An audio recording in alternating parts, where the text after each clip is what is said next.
We're certainly very privileged to have Kevin Rudd with us today. He's many things. He is a scholar, he's a deep thinker, he was a politician, he is a diplomat. Reform politician. Reform politician, hopefully better politician.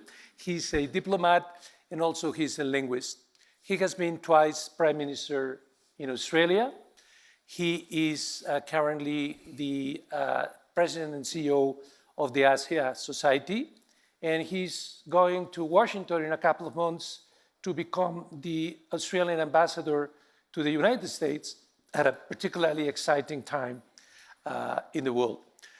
And he's also a prolific author, and he has written a marvelous book about the relations between the United States and China that I would recommend you to read because I'm in the midst of reading it, which is called The Avoidable War. And I think that's something which is really very, very useful to understand what may be going on. So, Kevin, thanks very much for being with us today. It's good to be in church with you, my friend. Wonderful. Okay. Free evangelical church. So we're going to evangelize trade, are we? Okay. So may globalization be with you. Okay.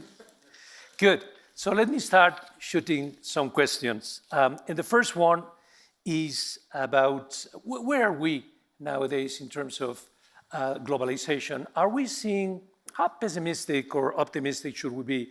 Are we seeing that globalization is backtracking, or is it just evolving? There are some people who think that globalization is condemned to death, and there are others who think that it's just changing shape. What are your views on that? I think it's changing shape, and that's because the fundamental drivers of globalization remain, which is that international economic activity and national economic wealth increases the more that there is trade and the more that there is international financial engagement. And that is not just a piece of theory, that's the lived experience of the world community for some decades now. Now, of course, the reaction to that, as we all know from society and from politics, is how do you deal with winners and losers in that process, both within local communities and nationally? And I think what we're now seeing is a readjustment of politics to deal with how do you more effectively deal with those who, as it were, are disadvantaged on the process on the way through. I do think we'll end up at an equilibrium, which is perhaps not full-blown neoliberal globalization, the one which was launched with great fanfare in the 1980s, 90s, and into the first decade of this century, culminating in the global financial crisis, which ultimately became something of a report card on untrammeled globalization, to something which I would now characterize perhaps as an evolving form of social democratic globalization, where you have some conditionalities about the poor, conditionalities about those who have to transition in work, and those countries which are finding it difficult in the process as well. So I'm in the latter category, which is it's an evolution of the globalization project. Okay, and I very much agree with that. So the reports of the death of globalization are grossly exaggerated. They're the same as Mark Twain. Exactly. Who said the same after he'd read his obituary in one of the American papers. Wonderful. Now let me go a little bit deeper into the issue. And we're seeing a lot of discussion around global supply chains. And there are things that are happening. We hear about onshoring, reshoring, friendshoring, but also there is the possibility of international diversification of global supply chains in order to achieve resilience. So I wanted to get your views on what do you think it's happening, and where is this going to lead us? Well, this all became dramatic for the international community in 2021 with the unfolding pandemic. And suddenly, various national jurisdictions around the world found it very difficult to manage the supply of PPE, the supply of basic pharmaceuticals, etc. And so as a consequence, it generated in many of our countries and societies national debates about the need for, quote, various forms of national resilience and national self-sufficiency. Certainly in terms of how you wrestled with a pandemic. And that then genericized into a broader debate about national self-sufficiency. At one extreme of that argument, you see the national self-sufficiency argument writ large in the People's Republic of China, where the national discourse within China is increasingly in the direction of national self-sufficiency. Other countries are seeking a more diverse approach. So where does the balance lie with this and the evolution of the globalization project? It will be, I think, national jurisdictions reaching core conclusions about what is fundamentally necessary to survive their societies at times of international duress, and therefore there to be an intervention in local markets to achieve that, and leaving the rest of the, as it were, economic process to the normal forces of globalization and comparative advantage. I think that's where we're up to. So you are going to see, therefore, nationally driven supply chain adjustments, and the real complexity will lie in the definition between the essential and the non-essential in surviving societies during times of duress. Okay, thank you very much.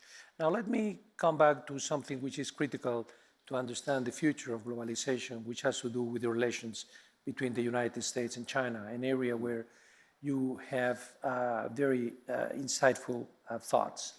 How do you see this relationship going forward?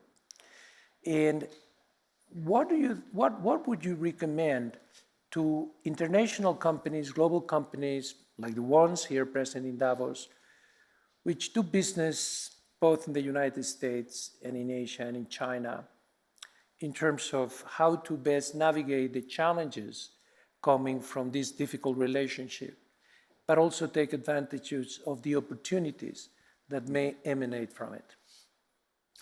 Well, it's a bit analogous to the debate we've just referred to on globalization more generally. The pessimists in the room would say globalization is dead. Neither you or I agree with that proposition. The pessimists in the room would also say that we're now in a process of unfolding Cold War between China and the United States, which will inevitably lead to total economic decoupling. That, again, doesn't reflect reality. It's a much more complex reality than that. If there is a decoupling which is likely to unfold, it will be in certain defined areas of tech. Of course, leading that charge is semiconductors, question mark where we go to with quantum computing, question mark where we go to with artificial intelligence. But that is quite different from a genericized reality which says we're going to have total decoupling between the world's largest and second largest economies. I cannot see that happening. So where do multinational corporations fit within this? I think if you're in the tech space, and particular sectors of the tech space, then it will be a question of being very diligent and careful about navigating your business case in terms of whether you're likely to fall foul of either A, China's national self-sufficiency guidelines for its own technologies against its own industrial plans, or B, the emerging national security-driven technology export bans to China from the United States, already starting with categories of semiconductors. If you can navigate that, then I think you still have an opportunity to run global businesses.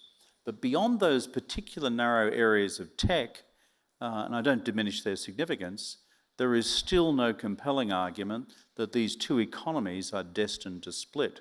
In fact, if I read carefully the Central Economic Work Conference report from Beijing from December 15, what it is doing is writing a very large chapter which says China is fully back in business, fully wanting to integrate itself with the international economy, welcoming foreign direct investment in all categories except these defined technologies.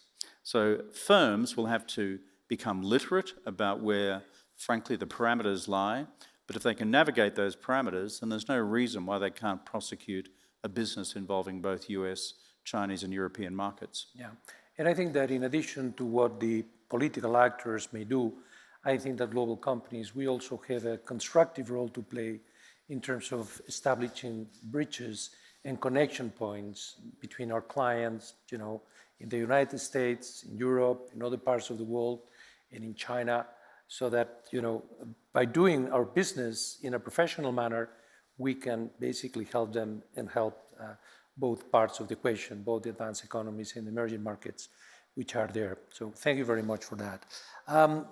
As President and CEO of the Asia Society, I wanted to talk a little bit about other countries in Asia. And there is another very large country in Asia, which is India.